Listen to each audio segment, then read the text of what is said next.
10 বছর আগে আমি আমার বেডরুমেতে বসেছিলাম আর আমি আমার ইতিহাস পরীক্ষার প্রস্তুতি নিচ্ছিলাম। তখন ভাবলাম ফোনটা একটু বের করি আর ভিডিও রেকর্ড করি, যেটা ভবিষ্যতে আমি পাবলিক করব। এটা জানতে আমার ভবিষ্যৎ জীবন কেমন হবে, আমার চ্যানেল কেমন হবে। আর 10টা বছর অপেক্ষা করার পরে হাই মি ইন 10 ইয়ার্স অবশেষে পাবলিক হচ্ছে। আর আমি ওই ভিডিওটারই রিয়াকশন দেবো যেটা এখন তোমরা দেখতে চলেছো। তাই চলো শুরু করি। হাই, আমি 10 বছর পর হাই, আমি ভেবেছি এই ভিডিওটা আমি আপলোড করব Wow. এখন থেকে 10 বছর পরে। আর তাই আপনারা এই ভিডিওটা দেখতে পাবেন 2025-এ। ও মাই আর গড। এখন 2015 সাল। ও এটা তো দারুণ। দেখো আমি কিরকম দেখতেছিলাম তখন, পার্থক্যটা দেখো একবার। আমার তখন কোনো দাড়ি ছিল না, কোনো গোঁফ ছিল না। যদি আমি মরে যাই তো কি হবে? ও তাহলে তো এটা বড়ই অদ্ভুত লাগবে। সৌভাগ্যবশত আমি মনে খুবই ভেবেই তো আমার টয়লেট পেয়ে যাচ্ছে। যাই হোক, চলো দেখা যাক যে যদি আমার মিলিয়ন সাবস্ক্রাইবার না হয় যখন আপনারা ভিডিওটা দেখছেন, তাহলে আমি ভাববো আমার জীবন শেষ হয়ে গেছে। বলতে গেলে আমার কাছে প্রচুর চ্যানেল আছে যার সাবস্ক্রাইবার মিলিয়ন। আর পুরনো জিমিকে আরো ভালো করে শুনতে শুরু করার আগে, যেখানে 17 বছরের আগের জিমি এখানে কথা বলছে, মানে বলছি যে তখনকার অনুভূতির কথা ভেবে আমি বোঝানোর চেষ্টা করব 17 বছরের ছেলের মনে তখন কি চলছিল। তখন আমাদের কাছে এত টাকা ছিল না, মানে ওই আমি ছিলাম তখন একটা মধ্যবিত্ত পরিবারের সন্তান। আর 2008 সালে আমরা প্রায় ব্যাংকরাপ্ট হয়ে গেছিলাম। তাই আমরা তখন সব হারিয়েছিলাম, মানে আমার বাবা মা অ্যাকচুয়ালি তখন ব্যাংকরাপ্ট হয়ে গেছিল। আর বছরের পর বছর, বছরের পর বছর, বছরের পর বছর প্রচুর কষ্ট করেছিলাম, কিন্তু কেউ ভিডিও দেখতো না। আমার স্কুলের সবাই, আমার চারপাশের সবাই বলতো, জিমি তুমি ইউটিউবার হতে পারবে না, তুমি অবাস্তব স্বপ্ন দেখছো, তুমি একটা মরিচিকার পিছনে দৌড়চ্ছ, তোমাকে আসলে ফোকাস করতে হবে সেই সমস্ত জিনিসের উপর যেগুলোতে তুমি উন্নতি করবে। আর এদের কথা শুনে তখন আমার সত্যিই মনে হচ্ছিল আমি কি আমার জীবনটাকে নষ্ট করে ফেলছি, আমি কি ব্যর্থ হব, আমি কি আমার ঘর বাড়ি হারিয়ে ফেলবো, এসব কি কাজ করবে? তোমরা জানো আমার মায়ের বেশি টাকা ছিল না, আমিও চাইছিলাম না তার উপরে বেশি প্রেশার দিতে, আমি তার পাশে দাঁড়াতে চেয়েছিলাম। আর এই সমস্ত চিন্তা ভাবনা তখন আমার মাথায় যেন একটা ঝড় তুলে দিচ্ছিল যে এরপরে কি হতে চলেছে। আর এখন 10 বছর পরের জিমির মানসিকতা তোমরা দেখছো। যাই হোক, চলো এই ভিডিওটা এখন দেখা যাক।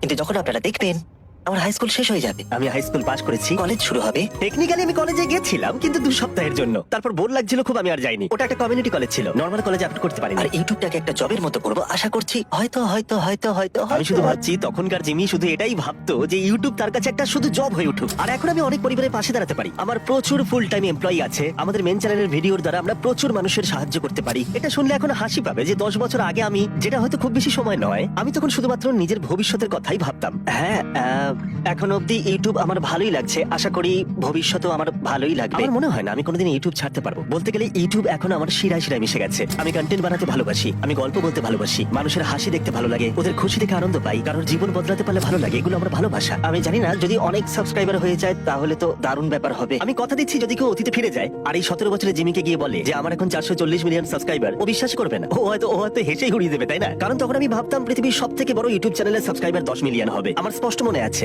স্মশের তখন সাবস্ক্রাইবার 10 মিলিয়ন হয়েছিল, যেটা আমার কাছে তখন কল্পনার বাইরে ছিল। জানো, এটা তো একটা বিশাল সংখ্যা। আমার মনে আছে পিউডিপাই যখন 10 মিলিয়নে পৌঁছালো, আমার সবকিছুই মনে আছে। ওটাই যেন সব থেকে বড় লক্ষ্য ছিল, মানে ওদের 10 মিলিয়ন হয়ে গেছে, ওরা গেমটা জিতে গেছে, এর থেকে বড় আর কি হতে পারে?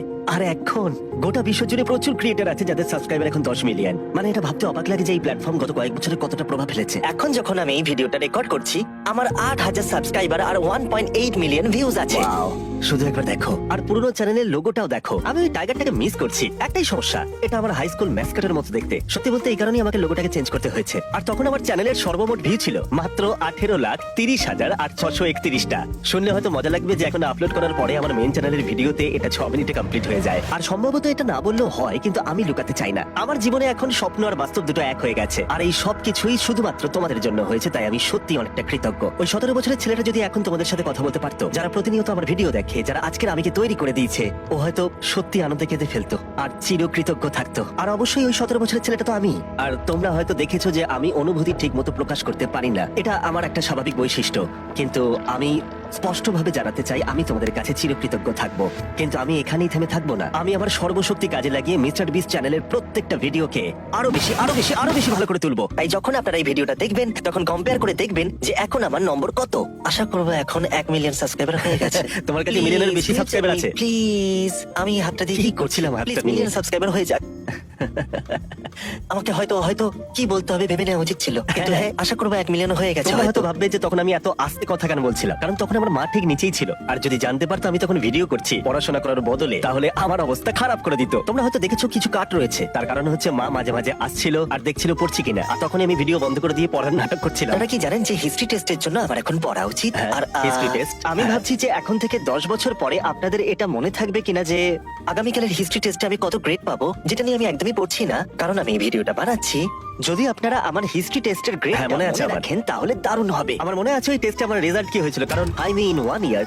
কারণ ওই ভিডিওতে গিয়ে আমি একটা কমেন্ট করেছিলাম, তখন হয়তো আমি বিয়ে করে নিয়েছি আর তুমি এখনো বিবাহিত নও, কিন্তু এঙ্গেজমেন্ট হয়ে গেছে, তাড়াতাড়ি বিয়েও হয়ে যাবে আমার সুন্দরী প্রিয় তোমার সাথে থিয়া। ও সত্যি খুব সুন্দরী। যাই হোক, এই প্রেডিকশনটা তুমি একদম ঠিকই গেস করেছিলে। ও, আর যদি তোমরা দেখো আমার বিয়ে হয়নি, আমার মিলিয়ন সাবস্ক্রাইবার হয়নি, এই সব কিছুই হয়নি, তাহলে আমাকে লুজার ভেবো। আমি এমন অনেক কিছুই করেছি যাতে তোমাদের আমাকে লুজার বলে মনে হতে পারে। আশা করি আমি এখনো ইউটিউব করছি, আর আমি যদি ইউটিউব ছেড়ে দিত, সবাই এটা বুঝতে পারবে না, কারণ আমি আমার ভিডিওতে এখন প্রচুর মিলিয়ন ডলার খরচা করে থাকি। কিন্তু যখন আমি শুরু করেছিলাম তখন আমি সত্যি কিছু অ্যাফোর্ড করতে পারতাম না। ভিডিওটার কোয়ালিটি দেখো, কারণ একটা ক্যামেরাও অ্যাফোর্ড করতে পারতাম না। আর ভাবতেই অবাক লাগছে যে এখন দেখো, পরিবর্তনটা ভিডিওতে নয়, আমার জীবনে প্রভাব ফেলেছে। আচ্ছা তোমাদের এখন দেখিয়ে রাখি আজকের তারিখ আর সময়টা ঠিক কি। আজকের ডেট হলো, ডেটটা তো একদম দেখাই গেল না। Thank you. আশা করি তোমরা দেখতে পাচ্ছ।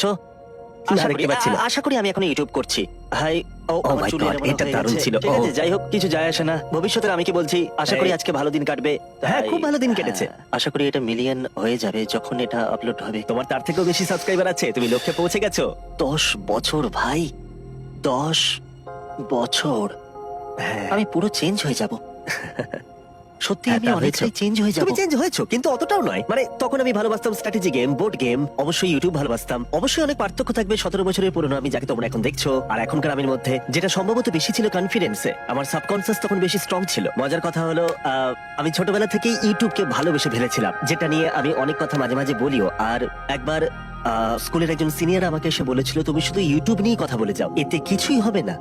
আর এটা সত্যি আমাকে অনেকটা আঘাত করেছিল, কারণ মানে এটা আমাকে ভাবিয়ে তুলেছিল যে হ্যাঁ সত্যি আমি ইউটিউব নিয়ে কথা বলি, আমি ইউটিউবারদের নিয়ে কথা বলি, আইডিয়া নিয়ে আলোচনা করে থাকি। মানে এইসব চিন্তা ভাবনাই আমার মাথায় ঘুরতে থাকতো যখন আমি ছোট ছিলাম। আর তাই আমি সেই বয়সে অনেক অনেক স্ট্রাগল করেছিলাম। তখন আমি ভাবলাম ঠিক আছে, কেউ ইউটিউব নিয়ে কথা বলে না, তাই আমিও বলবো না। তখন আমি ইউটিউব নিয়ে কথা বলা বন্ধ করে দিলাম। এটা বদলালো যখন একদিন আমার একজন টিচার আমাকে বলল, তুমি চুপ থাকো কেন? কারণ আমি খুব কম কথা বলতাম, আর আমার খুবই অসুবিধা হতো মানুষের সাথে কানেকশন গড়ে তুলতে। কারণ আমি সবসময় কথা বলতাম কিভাবে ভিডিও ইমপ্রুভ করা যায়, তারই করতাম, কাজ করতাম কিভাবে মানুষকে এন্টারটেইন করা যায়। আর আমার চারপাশে প্রচুর এমন মানুষ থাকতো যাদের এইসব বিষয় নিয়ে কিছু যায় আসে না, যেন তুমি তাদের কাছে বিরক্তির কারণ। আর তাই তোমার বয়স যখন 17, তুমি স্কুলে যাও, পড়াশোনা করো। আর এইরকমই মানুষ আমার চারপাশে বেশি ছিল। আর এমন কিছু মানুষ আমার জীবনে ছিল যারা সত্যিই হয়তো আমাকে পাগল ভাবতো আর আমার আত্মবিশ্বাস কমিয়ে দিত। আর এটা আমি বুঝতে পারতাম না, কারণ আমার বয়স তখন কম ছিল, যে আমাকে ভয় পেলে চলবে না। মানে একটু থাকা ভালো, কিন্তু কোনো কিছু নিয়ে অবসেস থাকা ভালো, ভালোবাসাটাও ভালো। আর তাই আমি যখন স্কুল থেকে বেরোলাম, তখন আমি এমন মানুষদের সাথে মিশতাম যারা কন্টেন্ট ভালোবাসতো, গল্প বলতে ভালোবাসতো, ইউটিউবার হতে চাইতো। আর তখনই সবকিছু বদলে গেল। কন্টেন্ট ক্রিয়েশন অনেক মানুষের কাছে ভালো নাই লাগতে পারে, কিন্তু ওরা তোমাকে হেও করে আর অদ্ভুতভাবে অনেক রকম নাম দেয়। কিন্তু তাতে কি, তোমাদের ওদের কথা শোনার দরকার নেই। আর এইভাবেই আমার জীবন বদলেছে। লোকের কথা শুনে আমি কোনোদিন নিজেকে বদলাইনি। ও ভাই, কি যে হবে। যাই হোক, তোমরা কি জানো আমি কি লক্ষ্য করলাম?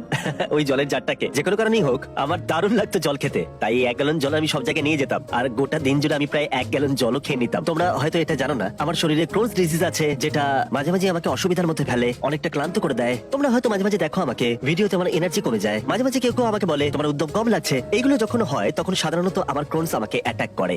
আর এইসব কিছু আমি বলছি কারণ ছোটবেলায় আমি অনেকটাই খেলাধুলা করতাম, কিন্তু 15 বছর বয়সে এসে আমার ক্রোনস ডিজিজ হলো। 27 কেজি ওজন কমে গেল। আমার সবসময় বিছানায় শুয়ে থাকতে ইচ্ছে করতো। ওই সময়টা অনেকটাই অদ্ভুত সময় ছিল, যেন ঠিক আছে আমার ক্রোনস আছে, আমি খেলতে পারবো না, কিন্তু আমি জানতাম আমাকে কি করতে হবে। তাই আমার মাথার পিছনে 1 গ্যালন জল দেখতে পাচ্ছ, এটা আমি প্রত্যেক দিন শেষ করতাম। মাঝে মাঝে দিনে 2 বার আমি বাস্কেটবল প্র্যাকটিস করতে যেতাম। তারপরে এসে আমি ইউটিউব ভিডিও করতাম। আর তখন মা বলতো, পড়াশোনা কর, এইসব ভিডিও করিস না। আর আমি বলতাম আমি এটাই করতে চাই, আমি ইউটিউবার হতে চাই। ঠিক আছে, পরে দেখা হচ্ছে। আর আমাকে কিন্তু দেখো, হ্যাঁ আমাকেই দেখো। আমি একটা জিনিস আপনাদেরকে দেখিয়ে রাখি, ডেটটা একবার দেখো, রাত 8:27, অক্টোবর 4, 2015। ভাবলি কেমন লাগছে?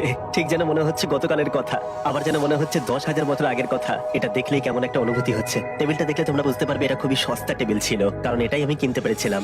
একটা সস্তা মনিটর কিনেছিলাম বেস্ট বাই থেকে। মাথায় অনেক স্মৃতি ভেসে আসছে। আজকের ডেট হচ্ছে অক্টোবরের 4 সত্যি তারিখ। কত স্মৃতি। হ্যাঁ, যেমনটা আমি বললাম, আজকে অক্টোবরের 4 তারিখ। ও, একটা অদ্ভুত এন্ডিং, খুব ভালো। ঠিক আছে, তখন আমি জানতাম না কি করে একটা ভিডিও শেষ করতে হয়। যাই হোক, একটা কথা বলার ছিল, একটা সত্যি কথা বলছি, ইউটিউবার হওয়ার পর থেকে অনেকটা সময় জুড়ে আমি নিজেই মাঝে মাঝে আমার অতীত জীবনের কথাটা ভুলে যেতাম। আমি সত্যিই ভুলে যেতাম যখন আমার বয়স ছিল 11, 12, 13, 14, 15 বছর, 16 বছর। বছরের পর বছর ধরে আমি প্রচুর ভিডিও বানিয়েছি, চ্যানেলের জন্য প্রচুর ঘন্টা কাজ করেছি, তাও কেউ ভিডিও দেখতো না, আমরা কিছু অ্যাফোর্ড করতে পারতাম না। আর এটা একটা লড়াই ছিল, সত্যি এটা একটা বড় লড়াই ছিল। আমি আমার কম বয়সী জিমিকে নিয়ে খুবই গর্বিত, কারণ ও কখনো হাল ছাড়েনি। আমার কাজ নিয়ে জেদ অনেকটাই বেশি, এমনকি আজকের দিনে এসেও এখনো কেউ আমার ভিডিও না দেখলেও আমি বানিয়ে যাব। আমি ইউটিউবার হওয়ার সিদ্ধান্ত নিয়েছিলাম, আর সেটা মৃত্যু পর্যন্ত। আমার জীবনে শুধু দুটো দিকই ছিল, হয় আমি ইউটিউবার হব, না হলে আমি মরে যাব।